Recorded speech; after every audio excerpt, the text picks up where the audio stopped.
The flame emperor के last video में हमने देखा था कि सियाओ युआन और यूरू ड्रैगन कोर के लिए ड्रैगन और दूसरे लोगों की फाइट छुप के देख रहे थे। अब देखते हैं कहानी में आगे क्या होता है। ये तो फैंगली फैमिली का बचा हुआ हिस्सा है। अगर तुम्हारे पिता ने अपनी जान लगा के तुम्हारी प्रोटेक्शन ना की होती तो आज तुम्हारा चेहरा कुछ और ही होता। बिंग तियान ने लालच भरी नजरों से फेंग यू को देखा। आज तुम्हारी मौत का दिन है, फेंग यू ने शांत आवाज में कहा, लेकिन कोई भी उसकी आंखों में छुपे गुस्से को महसूस कर सकता था। आखिरकार आज मैं अपने दुश्मन को मार ही दूंगी। फादर, मैं आपका अपमान जरूर मिटाऊंगी। वो साथी जो फेंग ये की रक्षा कर रहे थे, उन्होंने देखा कि यंग लेडी कुछ ज्यादा ही इमोशनल हो गई है, तो तुरंत उसे रोकने की कोशिश की। लेकिन तभी उन्होंने देखा कि एक ब्लैक शैडो फेंग यी पे हमला कर रही है। मैं तो नहीं बचूंगा, लेकिन तुम में से भी कोई जिंदा नहीं बचेगा। बिंग तियान तेजी से फेंग यी की तरफ बढ़ा। जब फेंग यी ने देखा कि बिंग तियान बहुत तेजी से उसकी तरफ ही बढ़ रहा है, उसका शरीर फूलता ही जा रहा था और उससे गाढ़ा ब्लैक धुआं निकल रहा था। साफ था कि वो सेल्फ डिस्ट्रैक्शन करने वाला था। वो उसे भी साथ में ले जाकर मारना चाहता था। लड़की भले ही गुस्से में थी, लेकिन उसने अपना आपा नहीं खोया। जैसे ही उसने देखा कि बिंग तियान पूरी तरह ब्लैक एनर्जी से ढक गया है, उसने हल्की भौहें सिकोड़ी और अपने होठों को दबाया। गंभीर रूप से घायल होने के बावजूद बिंग तियान से जो ब्लैक एनर्जी निकल रही थी, उससे फेंग यी को एक भयानक ऑरा महसूस हुआ। फेंग यी के पैर अचानक से हिले और उसकी बॉडी हवा में उछल गई। उसी पल उसकी हथेलियों में हल्की सी सिल्वर स्पेस पावर चमकी। स्पेस ब्लॉकेज, फेंग यी धीरे से बोली और तुरंत ही बिंग तियान के चारों ओर का स्पेस जोरों से हिलने लगा और फिर अगले ही पल इनविजिबल स्पेस हार्ड होता चला गया। एक स्पेस प्रिजन जिसने बिंग तियान को पूरी तरह से घेर लिया। इतना हार्ड स्पेस प्रिजन बनाना एक नॉर्मल 4 स्टार डोडी के लिए भी बहुत मुश्किल काम है, लेकिन ये लड़की जो विंड और थंडर एट्रीब्यूट्स की पावर रखती है, उसे बना सकती थी। असल में विंड और थंडर एट्रीब्यूट्स में खुद थोड़ी सी स्पेस पावर होती है। उसी के जरिए उसने हेवन और अर्थ के बीच स्पेस पावर को मोबिलाइज किया। दूसरी तरफ बिंग तियान और ड्रैगन की लड़ाई भले ही बाहर से हल्की लगी हो, लेकिन उसमें वो बुरी तरह से घायल हुआ था। उसने सोलोमन के लोगों को खा के खुद को ठीक करने की कोशिश की, लेकिन ड्रैगन की आखिरी चोट ने उसे गंभीर रूप से जला दिया था। अब जब उसने फेंग यी और उसके 4 3 स्टार डोडी फॉलोवर्स को देखा तो उसे समझ आ गया था कि वह नहीं बचेगा, लेकिन वो बिना बदला लिए मरने को तैयार नहीं था। इसलिए उसने सेल्फ डिस्ट्रैक्शन करने का फैसला लिया। जैसे ही स्पेस प्रिजन पूरी तरह से बनी, बिंग तियान की बॉडी अचानक भयावह रूप से फैलती चली गई और अगले ही पल एक विस्फोट हुआ। भयानक ब्लैक एनर्जी की वेव्स समुद्री तूफान की तरह चारों दिशाओं में फैल गईं। दूसरी तरफ सियाओ युआन ने जैसे ही बिंग तियान का सेल्फ डिस्ट्रैक्शन देखा, उसकी सोल फोर्स बाहर निकली। उसने अपनी पावर डेमन ड्रैगन की बॉडी की ओर भेजी और कुछ ही पलों में वहां से गायब हो गया, जैसे कुछ हुआ ही ना हो। कुछ देर तक फेंग यी की स्पेस प्रिजन उस एनर्जी को रोके रही, लेकिन फिर वो फट गई। नतीजा, पूरी माउंटेन रेंज हिलने लगी। धरती में दरारें फैल गई जैसे जाले हों और आसपास के सभी जानवर घबरा उठे। बिंग तियान के सेल्फ डिस्ट्रैक्शन की पावर वाकई बहुत ज्यादा खतरनाक थी। फेंग यी और उसके साथी ऊपर आसमान में चले गए और नीचे के एनर्जी स्टॉर्म को गंभीर नजरों से देखने लगे। दूर माउंटेन रेंज से परे रेड डोची आग के बादलों की तरह उठी। उस पे एक लंबा बंदा खड़ा था जिसके हाथ पीछे बंधे थे। वो था वू हुआन, वो चैंग का यंग मास्टर। उसने नीचे की एनर्जी को महसूस किया और उसका चेहरा बदल गया। तो बिंग तियान और बिंग वू दोनों ने खुद को उड़ा दिया। उन्हें इस हालत तक पहुंचाने वाला इंसान सच में खतरनाक होगा। वो हुआन ने ठंडी सांस ली। ये सियाओ युआन सच में अजीब है। एक एम्परर लेवल अल्केमिस्ट होते हुए भी अगर उसने बिंग तियान और बिंग वू को मार दिया तो सोलोमन उसे कभी नहीं छोड़ेगा। उसने आंखों में क्रूर चमक के साथ कहा और मेन हॉल की ओर निकल गया। पहाड़ों के बीच फेंग यी के 3 अटेंडेंट्स में से सफेद कपड़ों वाला बूढ़ा व्यक्ति बिंग तियान के इस पागलपन से घबरा गया। उसने तुरंत फेंग यी को उठाया और उसे लेकर आसमान में भाग गया। जब वो एक माउंटेन पे पहुंचे तो नीचे रेजिंग एनर्जी को देखकर उसके मुंह से निकला, ये बूढ़ा सच में पागल था। फेंग यी का चेहरा थोड़ा सा सफेद पड़ गया था। किसी डोडी की सेल्फ डिस्ट्रक्शन देखना हर किसी के बस की बात नहीं थी। डोडी को इस हाल में पहुंचाने वाला वो ब्लड थर्स्टी ड्रैगन वाकई भयानक था। बूढ़े आदमी ने आसमान के नीचे गिरती धुंधली आकृति को देख के कहा, लेकिन अजीब बात है, डेमन ड्रैगन की बॉडी तो यही थी, अब वो गायब क्यों है? शायद सेल्फ डिस्ट्रक्शन में मिट गया होगा। चलिए मिस, अब हमें मेन हॉल चलना चाहिए। हाँ चलो, फेंग यी ने तुरंत कहा और वो निकल पड़े। वो ठीक है? सियाओ युआन ने दूर आसमान से पूछा। उससे कुछ नहीं होगा, उसका स्पेस ब्लॉकेज ही बिंग तियान की आखिरी कोशिश को रोक गया। गोल्डन ड्रैगन किंग ने कहा, लेकिन अब उसने सोलोमन के साथ पूरी तरह दुश्मनी मोल ले ली है। माउंटेन्स में रेजिंग एनर्जी स्टॉर्म लगभग 10 मिनट बाद थमा। शाओयुआन और यूरू ने तब अपनी आंखें खोली। नीचे सब कुछ बर्बाद था। हरे जंगल अब कीचड़ में बदल चुके थे। जब आखिरी एनर्जी का तूफान खत्म हुआ, शाओयुआन और यूरू नीचे उतरे। वहाँ एक गहरा गड्ढा था, इतना गहरा कि तल भी दिखाई नहीं दे रहा था। शाओयुआन उसमें नीचे उतरा और उसे एक हल्की सी रोशनी दिखी। शुक्र है कि मैंने टर्टल ब्रेथ पिल खा रखी थी। इस तरह की सेल्फ डिस्ट्रक्शन भी फैंगली फैमिली के बच्चों को धोखा देने में काम आएगी। अब वापस जाकर उस कमीनी फैंगली फैमिली को सबक सिखाऊंगा। अचानक एक ठंडी आवाज आई, शायद तुम्हें अब वो मौका नहीं मिलेगा। शाओयुआन धुएं से बाहर आया। उसकी हथेली ने उस रोशनी को छुआ और तुरंत एक ठंडी मुस्कान उसके होठों पे आ गई। पावरफुल फ्लेम फूटी, जमीन फट गई, लकड़ी के टुकड़े उड़ गए और एक इल्यूजरी सोल घबरा के आसमान की ओर भागी। लेकिन तभी स्पेस जम्स आ गया। एल्डर बिंगतियान की चाल तो अच्छी थी, शरीर को उड़ा के पिल के असर से सोल बचाना, लेकिन अफसोस। शाओयुआन ने ठंडी मुस्कान के साथ कहा, शाओयुआन मुझे मत मारो, हम बात कर सकते हैं। तुम सोलोमन को नाराज नहीं करना चाहोगे।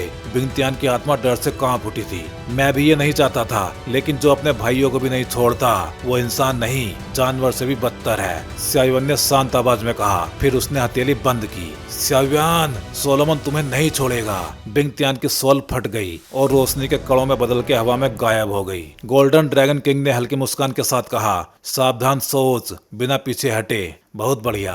दूर एक जगह पे एक शांत लकड़ी के घर में दीवार पे टंगी कई तख्तियों में से एक अचानक टूट गई। पास बैठे बूढ़े ने आंखें खोली और उनमें गहरी काली चमक थी। किसने हिम्मत की है एल्डर बिंगतियान को मारने की? जाओ, इस इंसान की पूरी जानकारी लेके आओ। जी सेक्ट मास्टर। बूढ़े की आवाज में गुस्सा दिखाई दे रहा था। उधर यूरू ने शाओयुआन को देख कर पूछा, ब्लड थर्स्टी ड्रैगन की बॉडी अभी भी है? तुम जानते हो ना ये बीस्ट की बॉडी कितनी ज्यादा कीमती है। शाओयुआन कुछ कह नहीं पाया। उसने अपनी रूलर निकाली और ड्रैगन के सिर को हल्के से छुआ। वो सिर टोफू की तरह फट गया और भीतर से एक चमकदार रोशनी निकली। मैजिक कोर, बहुत बढ़िया, यूरू ने खुशी से कहा। शाओयुआन ने मुस्कुराते हुए कहा, लेकिन इस ड्रैगन के शरीर में अभी और भी खजाने हैं। ये नुकीले पंजे। उसने हैरानी से देखा। तभी गोल्डन ड्रैगन किंग हंसते हुए बोलता है, इन बेकार चीजों में टाइम खराब मत करो, बस ड्रैगन का खून ही काम का है। इन ब्लड ड्रॉप्स में ब्लड थर्स्टी फॉर्म का टैलेंट छिपा हुआ है। ये सुनकर शाओयुआन ने सिर हिलाया और ड्रैगन का खून निकलना शुरू किया। जैसे ही उसने शरीर खोला, बहुत तेज रेड लाइट और गंध फैली। फ्लेम की गर्मी से मांस जलने लगा और अंत में ब्लड एसेंस 7 चमकीली बूंदों में बदल गया। उसने तुरंत एक जेड बोतल बाहर निकाली और 7 ब्लड ड्रॉप्स को उसमें रख लिया। वाह, शाओयुआन मुस्कुराया। ये 7 बूंदें शायद ड्रैगन कोर से भी ज्यादा कीमती हैं। इन 7 बूंदों में ब्लड थर्स्टी ड्रैगन की वॉयलेंट पावर थी, जिसे संभालना मुश्किल था। लेकिन शाओयुआन एक अल्केमिस्ट था, इसलिए उसे पता था उसे कैसे रिफाइन करना है। चलो अब मेन हॉल चलते हैं। दोनों शाओयुआन और यूरू शूटिंग स्टार्स की तरह आसमान की ओर निकल गए। इस रूम की कॉम्प्लेक्सिटी शाओयुआन की उम्मीदों से कहीं ज्यादा थी। वो यूरू के पीछे चल रहा था, जिसके पास एक मैप था। चारों ओर फैले डेंस फॉरेस्ट में घूमते हुए उन्होंने गलती से कुछ पावरफुल मॉन्स्टर्स को प्रोवोक कर दिया था। लेकिन शुक्र है ये एहसास ज्यादा देर तक नहीं चला। लगभग 10 मिनट बाद उनके सामने का सीन अचानक खुल गया। फिर कुछ दूरी तक दौड़ने के बाद एक विशाल एंशिएंट हॉल आखिरकार सबके सामने प्रकट हुआ। वो हॉल कॉपर ग्रे रंग का था। अनगिनत सालों की उम्र ने उस तांबे के रंग को और भी गहरा और प्राचीन बना दिया था। हर पत्थर की पट्टी से एक एंशिएंट ऑरा फैल रहा था। उस ग्रे विशाल हॉल को देखते हुए शाओयुआन हल्का सा मुस्कुराया और यूरू को लेके 100 मीटर की दूरी पर धीरे धीरे उतरा। उसे यकीन था कि कोई एम्परर रैंक पावर हाउस इतना बड़ा रूइन यूं ही नहीं बनाएगा। निश्चित ही इसमें कुछ रेयर ट्रेजर्स छिपे होंगे और यही सोचकर उसने मन ही मन कहा, ये सफर वाकई वर्थ इट है। इस समय हॉल के बाहर कई स्ट्रॉन्ग लोग लगातार आ रहे थे, लेकिन कोई भी पहले 100 मीटर की सीमा में कदम रखने की हिम्मत नहीं कर पा रहा था। यहाँ जो भी पहुँचे थे वो या तो किसी ग्रेट पावर से थे या फिर बेहद पावरफुल लोग थे। हॉल के बाहर कई मिस्टीरियस सील्स चमक रही थी, मानो किसी फॉर्मेशन का हिस्सा हो।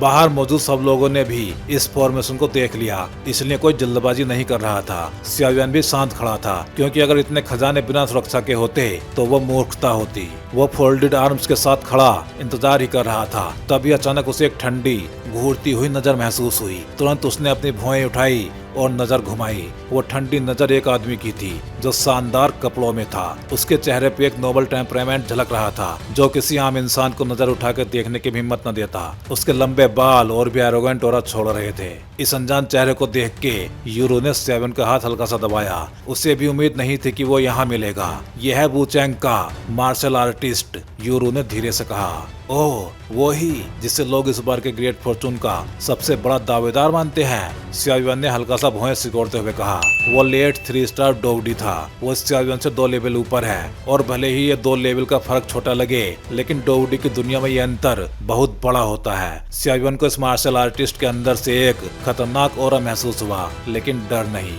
उसने तुरंत अपनी नजर वुहान के साथ खड़े लोगों पर डाली। वहाँ फैंगली सिटी के भी लोग थे। उन्होंने भी स्यावियन को देखते ही ठंडी निगाहें फेंकी। अगर उनकी एल्डेस्ट मिस स्यावियन के पीछे ना गई होती तो वो उस सोलोमन के लोगों से कभी न मिलती, जिसकी वजह से अब वो इमोशनली अनस्टेबल थी।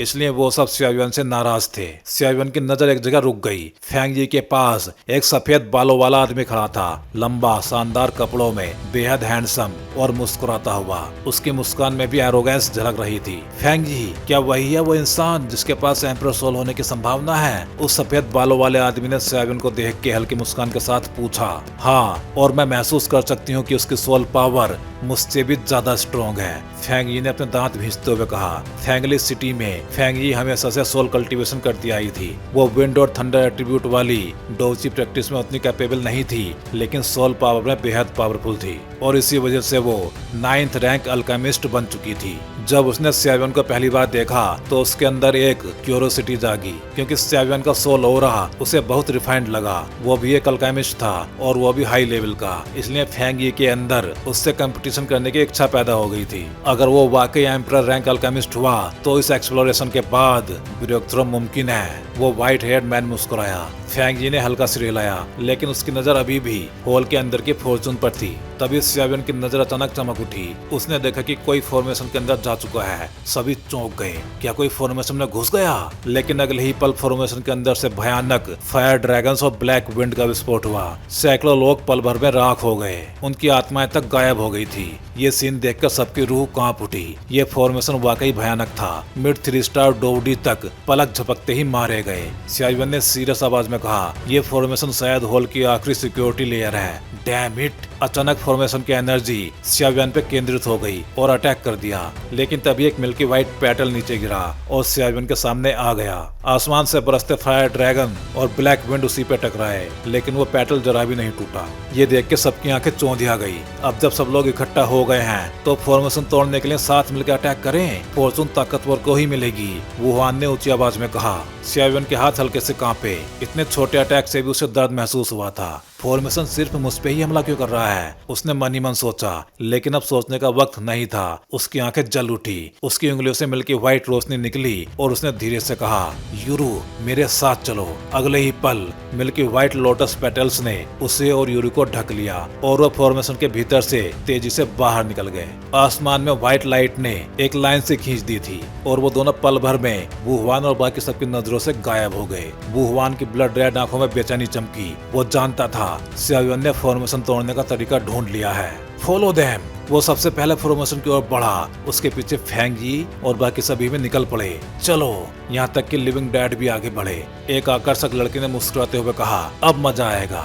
सभी फॉर्मेशन में कूद पड़े, क्योंकि सब जानते थे कि अब एम्परर्स फॉर्चून बस एक कदम दूर है। जैसे ही वो अंदर पहुंचे, किसी ने चिल्ला के कहा, डैम इट! स्यावियन कहाँ गया? फॉर्मेशन के अंदर स्यावियन का कोई ट्रेस नहीं था। एक एक करके सब फॉर्मेशन में घुसते गए। हम फंस गए हैं, कोई रास्ता नहीं बचा।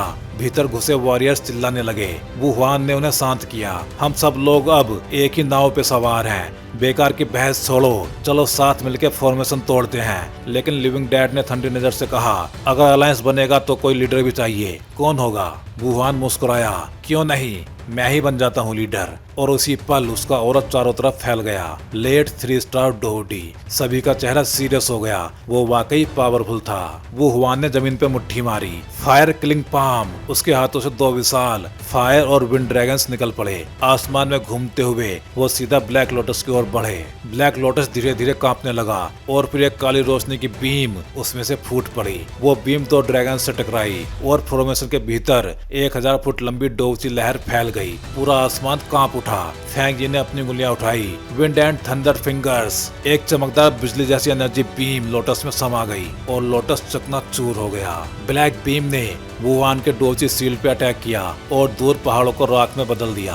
पूरा फॉर्मेशन सन्नाटे में डूब गया। वो ब्लैक बीम इतनी भयानक थी कि जिसने भी उसे छुआ वो पूरी तरह मिट गया, बिना कोई निशान छोड़े। जब धुआं छटा, वुहान ने कहा, चलो आगे चलते हैं। फॉर्मेशन टूट चुका था और अब हॉल का असली चेहरा सामने था। वहाँ एक भारी रूलर और एक पतली लेडी का फिगर सबके सामने अपीयर हुए। सियावियन, वुहान ने गुस्से से कहा, सियावियन की ओर देखते हुए, जो किसी अजीब तरीके से फॉर्मेशन को तोड़ने में कामयाब हुआ था। सियावियन भी हैरान था कि फॉर्मेशन दूसरों पर अटैक नहीं कर रहा था, लेकिन उस पर क्यों कर रहा था। लेकिन जब उसने पहली बार फायर ड्रैगन से कांटेक्ट किया तो उसने महसूस किया कि वो फायर ड्रैगन लिटिल ली से काफी डरा हुआ लग रहा था। फिर लिटिल ली के फुटस्टेप्स को फॉलो करते हुए वो यूरू को लेके फॉर्मेशन के अंदर से गुजर गया। लिटिल ली के लीड करने पे फॉर्मेशन के अंदर की फ्लेम पावर और डेमन लोटस ओबीडियंटली रास्ता छोड़ते गए। यही सीन था। हॉल बहुत बड़ा था, उसमें खड़े लोग चींटियों जैसे छोटे लग रहे थे। हॉल के सेंटर में 7 ह्यूज लाइट ग्रुप्स थे जो हवा में सस्पेंडेड थे। उन लाइट ग्रुप्स के अंदर स्क्रोल जैसे ऑब्जेक्ट्स मौजूद थे, इमोर्टल फाइटिंग स्किल्स और एक्सरसाइजेस। सिर्फ उन लाइट ग्रुप से निकल रही टेरिफाइंग फ्लक्चुएशन से ही ये साफ था। सियावियन की नजर उन 7 लाइट ग्रुप्स पे घूमी जो एक अजीब सा ओरा छोड़ रहे थे।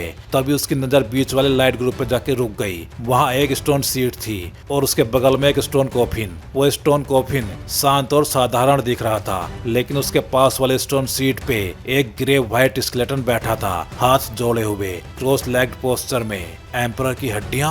उस स्केलेटन को देखते ही सियावियन का मुंह थोड़ा सूख गया। डोडी कॉन्टिनेंट पे आने के बाद ये पहली बार था जब उसने किसी डोव एम्परर की हड्डियां देखी थी। उस जगह का प्रेशर इतना जबरदस्त था कि सियावियन और बाकी लोगों को भी एक दबाव सा महसूस हो रहा था। यही है रूइंस का मेन हॉल, यूरू ने धीरे से कहा। सियावियन ने हल्का सा सिर हिलाया। उसकी नजर लाइट ग्रुप और स्केलेटन से हटके पीछे फॉर्मेशन के एग्जिट की ओर गई, जहां अब तक कई फिगर्स खड़े हो चुके थे और उन सबका ओरा बहुत स्ट्रॉन्ग था। उनमें सियावियन ने फैंग यी, वुहान और बाकी लोगों को फिर से देखा। काफी जल्दी आ गए। उन फिगर्स को देख के सियावियन के चेहरे पे एक हल्की सी मुस्कान आई, क्योंकि उसे अपने मास्टर गोल्डन ड्रैगन किंग से पता चला था कि मेन हॉल से पहले की फॉर्मेशन ज्यादा देर तक उन्हें रोक नहीं पाएगी। किसी रीजन की वजह से फॉर्मेशन में उसका कोर मिसिंग था।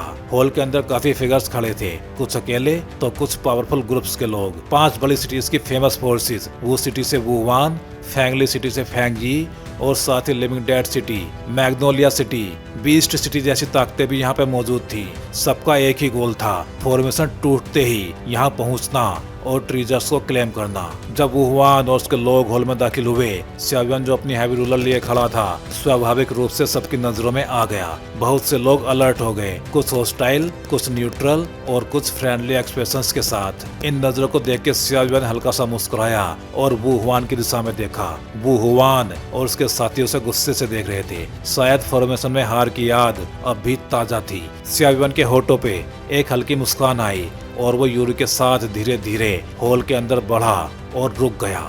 मेन हॉल में प्रवेश करते ही सियावियन ने देखा कि टावरिंग स्टोन सीट के चारों ओर 7 फिगर्स बैठे थे। पता नहीं कितने सालों से वो ऐसे ही बैठे थे, लेकिन फिर भी उन फिगर से निकल रही ओरा बेहद भयानक थी। कोई भी इंसान स्टोन स्टेप्स के आसपास के 10 फुट एरिया में कदम रखने की हिम्मत नहीं कर पा रहा था। उन निर्जीव पत्थर जैसे फिगर्स को देख के यूरू ने हैरानी से फुसफुसाया, हाँ, और मुझे लगता है कि ये बहुत पावरफुल गार्जियंस हैं। सिर्फ इन स्टोन कार्विंग से ही उनकी पावर महसूस हो रही है। अगर मेरा अंदाजा सही है तो ये 7 स्टोन कार्विंग्स डोडी लेवल के योद्धा हैं, क्योंकि ये एम्परर के रूइंस हैं तो ये शायद एम्परर के प्रोटेक्टर्स होंगे। सियावियन की आंखों में गंभीरता आ गई। अभी ये कार्विंग्स शांत थी, लेकिन अगर एक्टिवेट हुई तो ये लड़ाई बेहद खून खराबे वाली होगी। और ये कार्विंग्स जब जिंदा थे तब ये लोग निश्चित रूप से बहुत पावरफुल थे, शायद एम्परर के सब ऑर्डिनेट्स थे। हमें सावधान रहना होगा। यूरू का चेहरा थोड़ा बदल गया। 7 डोडी लेवल गार्जियन का सामना करना आसान नहीं था। अगर सभी पावरफुल लोग मिलके भी इन्हें हराने की कोशिश करें तो अभी नुकसान बहुत ज्यादा होगा। ये वाकई एम्परर के रेलिक्स हैं। अगर यहाँ पे लड़ाई छिड़ गई तो यूरू कांप गई। सावधान रहना, अलग मत होना, सियावियन ने कहा। फिर मुड़ के हल्की मुस्कान के साथ किसी दिशा में हाथ जोड़कर बोला। वहाँ अल्केमिस्ट एसोसिएशन का एल्डर बाइस सैन खड़ा हुआ था। लिटिल फ्रेंड सियावियन, सही टाइम पे आए हो। देखो ये ग्रे व्हाइट डिवाइडिंग लाइन धीरे धीरे कमजोर हो रही है। शायद जल्दी ही पूरी तरह गायब हो जाएगी। बाइसेन ने मुस्कुराते हुए कहा, एल्डर बाइसेन, क्या यही हमारा मेन टारगेट है और ये 7 क्यों है? xiaoyan ने मुस्कुराते हुए पूछा।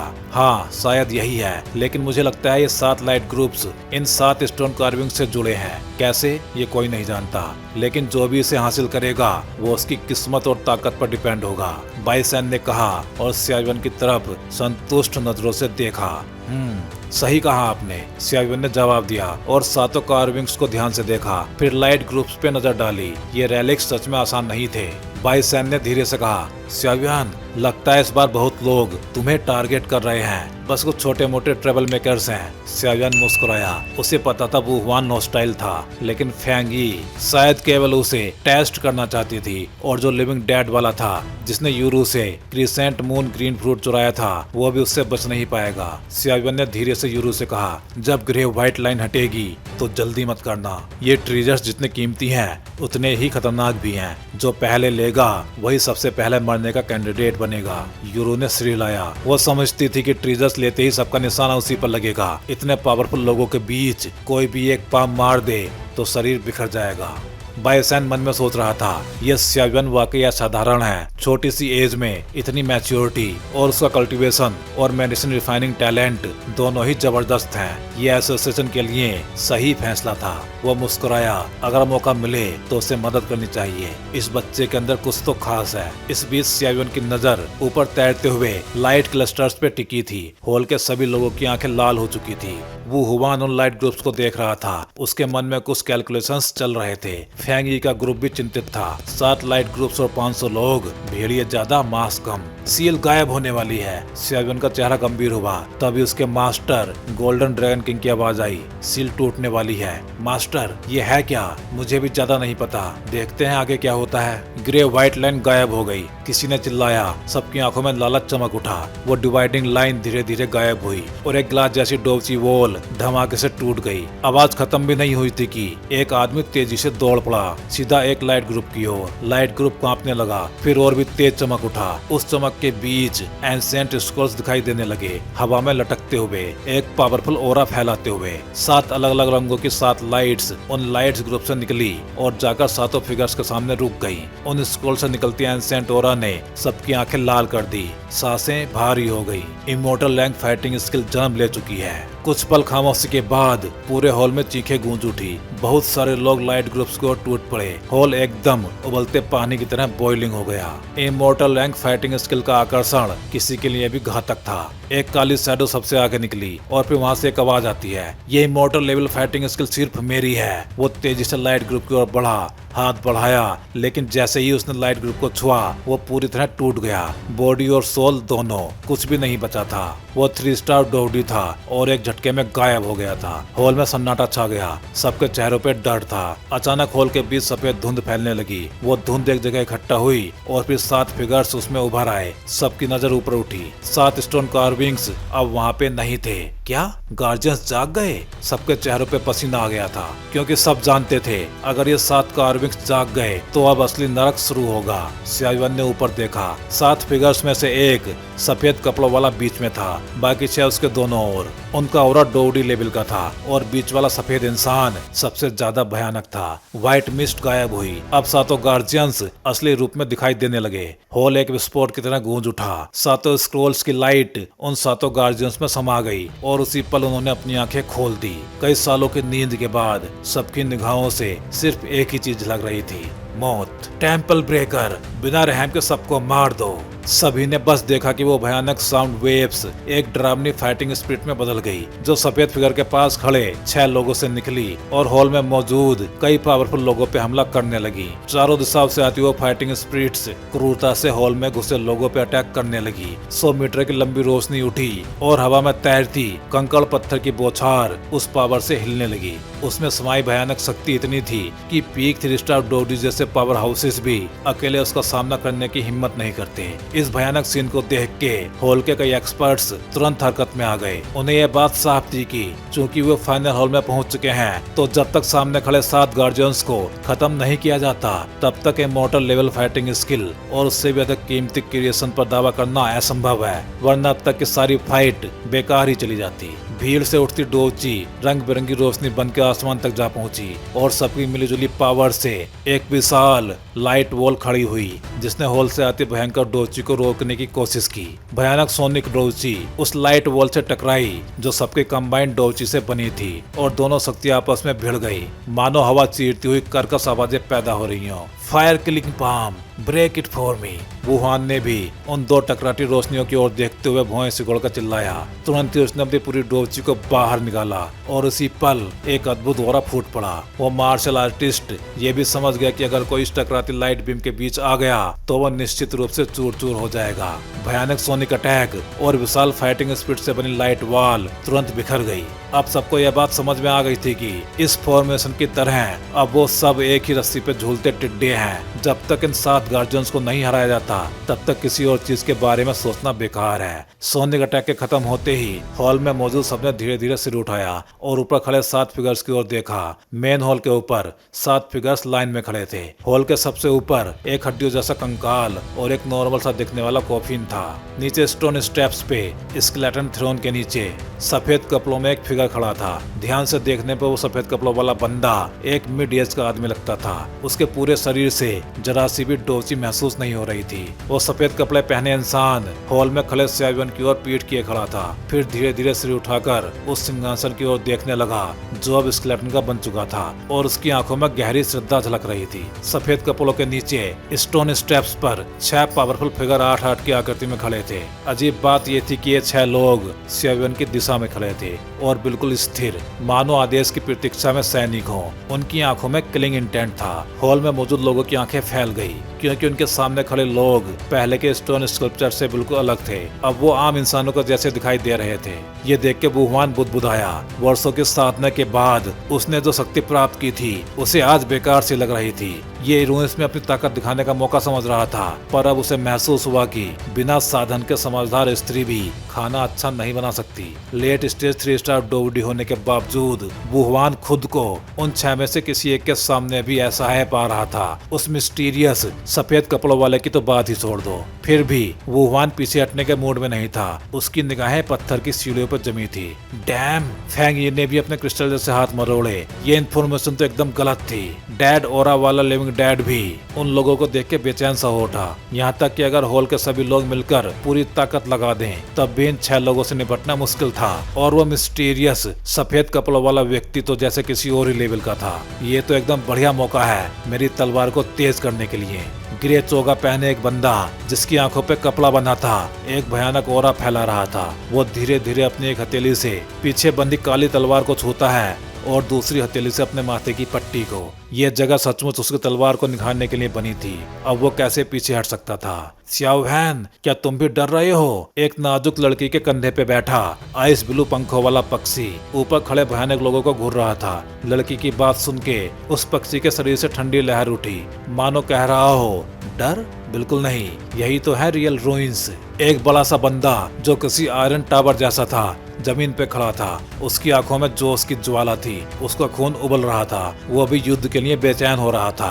अब तो बहुत मजा आने वाला है। लंबे काले कपड़ों में सजी एक लेडी की बॉडी लचीली और अट्रैक्टिव थी। उसकी चाल ढाल हॉल में मौजूद सबकी नजरें खींच रही थी। वो चैंग के वुहान, लेट 3 स्टार डोवडी, फैंगली सिटी की फैंग यी, मिड 3 स्टार डोवडी, यानवैंग सिटी के living dead Sanju, late 3 star डोवडी, स्वॉर्ड किंग सिटी के वैंगजोंग, मिड 3 स्टार डोवडी, स्नोई फैमिली की demon Yao Mi, late 3 star डोवडी, सिटी ऑफ 10,000 बीस्ट की लिu यिन, मिड 3 स्टार डोवडी और बरसर्कर सुनमिंग, लेट 3 स्टार डोवडी। चिंग चैंग के आसपास के सभी हेवंस फेवर्ड अब अपनी सिचुएशन साफ कर चुके थे।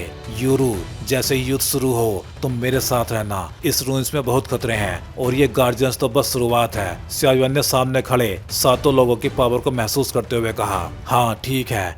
यूरू ने धीरे से सिर हिलाया और अपने माथे पे हाथ रखा जैसे कुछ तैयार कर रही हो। बाकी हॉल के लोग भी एक दूसरे को देखते रहे मानो कुछ सोच रहे हो। तो चलो अब फाइट करते हैं। बाकी अल्केमिस्ट एसोसिएशन और बाकी सेक्ट के लोग भी थोड़ी देर सोच के चिल्ला उठे। वो जानते थे जब तक गार्जियंस को हराया नहीं जाता इमोर्टल लैंग फाइटिंग स्किल पे उनका कोई हक नहीं बनेगा। हॉल में मौजूद भीड़ से एक भयानक ओरा उठा जो स्टोन स्टेप्स पे खड़े 6 फिगर्स की ओर बढ़ा। तुम सबको एक मौका मिला था लेकिन तुमने उसकी कदर नहीं की। अब अगर ऐसी ही बात है तो मरो। सफेद कपड़ों वाले की आंखों में जरा भी हलचल नहीं थी। वो अब भी स्केलेटन थ्रोन की ओर देख रहा था और शांत आवाज में बोला जैसे कोई सामान्य बात कर रहा हो। ये सुनकर सभी लोग सन्न रह गए। असल में ये 6 फिगर्स इसलिए नहीं लेते क्योंकि वो सबको बाहर निकलने का मौका दे रहे थे, पर अब बहुत देर हो चुकी थी। पर कोई भी पीछे हटने को तैयार नहीं था। सब जानते थे मौका और खतरा साथ साथ आते हैं। अब असली युद्ध शुरू होगा। 6 गार्जियंस की पावर पीक 3 स्टार डोवडी के लेवल की थी जिनसे निपटना आसान नहीं था। वुहान ने कहा अब जब हम इस हॉल में आ ही गए हैं तो इमोर्टल लेवल फाइटिंग स्किल्स और ट्रीजर्स हमारे सामने हैं। अगर किसी के मन में कोई कपट है तो उसे यहीं छोड़ दो। पहले इन गार्जियंस को हराना ही होगा और तुम सबने महसूस किया होगा कि उनकी पावर बेजोड़ है। पीक 3 स्टार डोवडी को कोई भी यहाँ पे अकेले नहीं झेल सकता। उसकी बात खत्म होते ही सफेद कपड़ों वाले बंदे के नीचे खड़े 6 बलशाली फिगर्स दहाड़ते हुए हॉल के योद्धाओं पे टूट पड़े। पल भर में वो सबके सामने पहुंच गए। किल। ये गार्जियंस अभी अभी जागे हैं, अपनी पूरी शक्ति वापस नहीं पा सके हैं। यही हमारी सबसे बड़ी अपॉर्चुनिटी है, फैंग यी ने कहा, जिसने अपनी सोल पावर से ये बात महसूस की थी। असल में इन 6 गार्जियंस की असली पावर पीक 3 स्टार डोवडी से भी ऊपर थी। ये जानकर सभी को थोड़ी राहत मिली। उसी समय 6 गार्जियंस के फिगर बिखर गई। उन्होंने मुठ्ठियां कसी और हॉल में मौजूद 7 हेवंस सूजन पे हमला बोल दिया। उनकी सूखी मुट्ठियों से भयानक हवा उठी और सामने के योद्धा तुरंत अपनी डोची से रक्षा करने लगे। दो लोग मिलकर एक गार्जियन से लड़ें। पहले उस गार्जियन को हराओ जो दूसरों की मदद करने वाला है। बाकी का काम हॉल के बाकी ताकतवर लोग करेंगे। वुहान ने आदेश दिया। नहीं, मैं अकेले एक गार्जियन से लड़ूंगा, मुझे भी तो उसकी ताकत देखनी है, एक गिरे कपड़ों वाले ने कहा। उसकी आवाजें प्यास जैसी लालसा थी। यही तो चाहिए। एक और बड़ा सा इंसान हंस पड़ा। उसका ओरा अब डोज से नहीं बल्कि उस मांसपेशियों से निकल रहा था। ये देख के सब लोग समझ गए ये 2 व्यक्ति हैं, वैंग जोंग स्वार्ड किंग सिटी और सुन मिंग बरसरकर। दोनों में ही वो क्षमता थी। वैंग जोंग वर्सेस एक गार्जियन, सुन मिंग वर्सेस एक गार्जियन, सेंजू और वुहुआन वर्सेस एक गार्जियन, फैंग यी और याओ मी वर्सेस एक गार्जियन, लिu यिन, सियायुआन और यूरू वर्सेस एक गार्जियन। बाकी पावरफुल लोग आखिरी गार्जियन से भिड़े। सियायुआन भी थोड़ा सा ऐसा है था। वो इस अफरा तफरी में आसान मौका ढूंढ रहा था, पर अब सब लोग एक ही नाव में थे। यूरो भी सियायुआन और लिu यिन के साथ उसी गार्जियन से भिड़ने लगी। हालांकि उनके पास 3 लोग थे, पर लिu यिन और यूरो दोनों मिड 3 स्टार डोवडी थी और सियायुआन अभी अर्ली 3 स्टार डोवडी के पीक पे था, बस एक कदम पीछे। सभी पावरफुल लोगों की डोची अचानक फट पड़ी। हजारों रंगों की रोशनी हॉल में छा गई। धमाकों की गूंज उठी और सब लोग अपने अपने गार्जियन से भिड़ गए। मेन हॉल के अंदर चारों ओर फाइटिंग स्पिरिट की धाराएं उठी। हर कोई अपने टारगेट गार्जियन से जूझ रहा था। सियायुआन ने अपनी पीठ पे एंशिएंट रूलर को थोड़ा तिरछा उठाया।